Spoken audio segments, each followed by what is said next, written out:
The second video in heat transfer is all about convection, and today we're going to talk about convection and the fact that convection is how we describe the heat transfer when it happens in liquids and gases.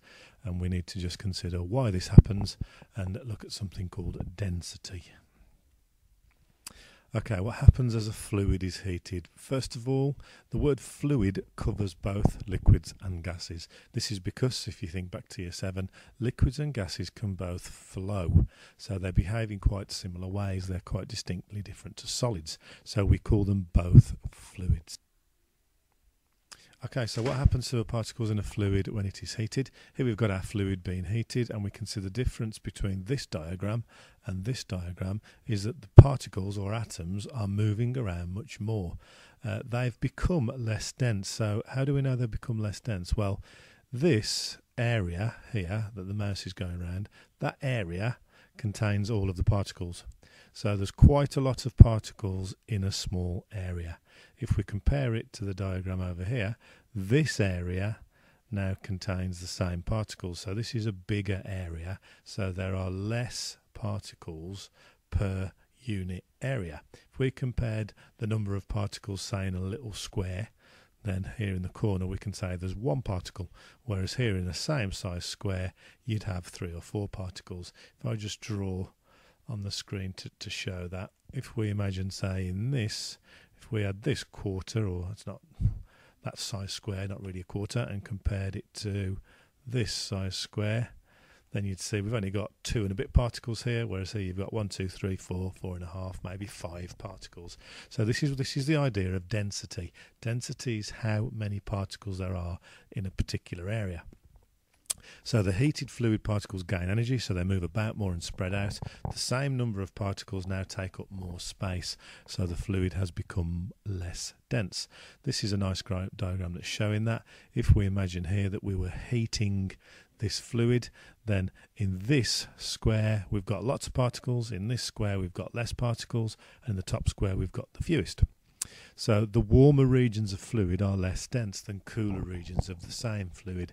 The hotter the fluid is, the less dense it is.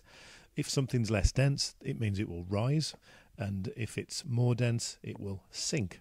So this is how heat transfer takes place in fluids, and it's by a process called convection. And convection is when particles move around. In conduction, they didn't move, they just vibrated, whereas in convection, they actually move around in the container that they are in. So convection is to do with particles that are being heated, becoming less dense. So because the fluid is less dense, then it rises upwards. Now, one thing to remember, if it's being heated, say on this diagram here, if it's being heated at the bottom, then a section of particles will become less dense as a unit, so because they spread out, so that causes them to rise. Now, the higher they go, they may begin to cool, and as they cool, the particles will become closer together, so the fluid becomes more dense, so it will sink to the bottom again, and you end up with a flow of particles upwards, then down, then upwards, then down, and this forms what is called a convection current. You might have seen evidence of a convection current in the lab. Here, this is called a convection cell. It was full of water when we started off. You heat one corner, and as you heat the corner, the purple dye that we put in the top here, this begins to flow around in a very particular direction. In this case, it's anti-clockwise, and this is because the heat in this corner causes a movement of water upwards.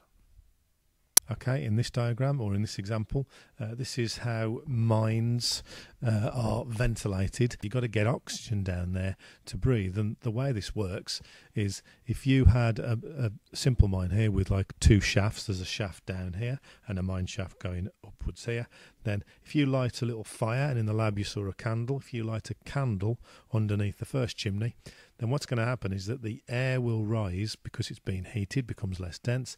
The air rises upwards. So if I just put the air will rise upwards here. Okay, so that's the air rising up. And the air rising upwards here will cause air to be drawn in here, that you can't suddenly lose all the air down the mine. That if air rises up here, it causes a drop in pressure down in the mine. So that means that air will be drawn in here. So this grey stuff on this diagram isn't actually smoke. That's trying to be oxygen to show how oxygen is being drawn into the mine. Okay, finally, so if we look at a lovely example of convection, this is a kettle. If we just see how the kettle's working, just to remind you, as it heats, then particles will begin to move around more. They gain kinetic energy, so that means the fluid becomes less dense at the bottom. So the less dense fluid at the bottom, which is heated, will rise to the top, causing a start of a convection cycle. But what will happen as the water continues to get hotter is that the hot water at the top will begin to cool. As it begins to cool, it becomes more dense, so it sinks to the bottom, and then we have the start of this idea of a convection current. So this circular movement of water causes a convection current. If you keep this going, then over time this means your kettle will eventually boil, because the water's constantly being reheated, and it eventually gets hot enough, the water boils, and you can make a nice cup of tea.